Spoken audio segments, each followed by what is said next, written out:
I'm going to show you the one animation skill that massively improved my work once I understood the power of this technique. I'll break down what it is, when to use it, and if you stick around to the end, something else. So the skill I'm talking about is known as Antics or anticipation. It's just one of the 12 core principles of animation. To better understand this, I've created a few examples here. So we have a cube going from point A to point B. Without anticipation, this is what the animation looks like.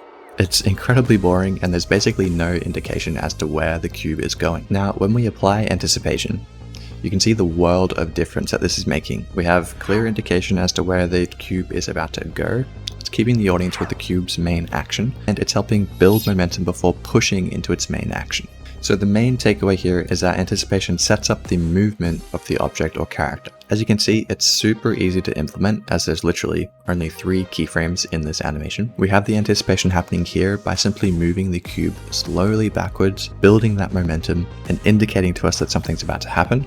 Then it quickly shoots off into its main action. So that's what anticipation is. But when should we be using this? Well, it applies to all characters. Essentially anything that has some kind of movement is involved here. Imagine for me quickly somebody jumping, the motion that they would need to take to go from point A to point B. It should look something like this. If I tried to jump without anticipation, without physically bending my knees and springing my body into action, it simply just wouldn't work. The only caveat to this skill is using it on inanimate objects. Let me clarify. When I say inanimate objects, I mean something that isn't physically moving itself or it's reacting to a movement. So for example, a ball knocking over a bottle. The bottle won't need to anticipate that main action.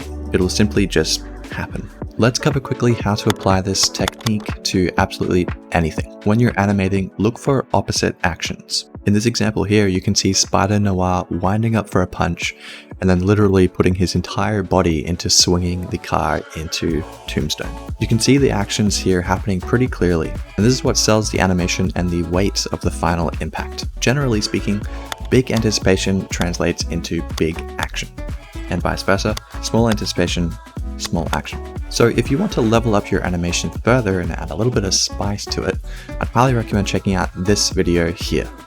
Thanks for watching.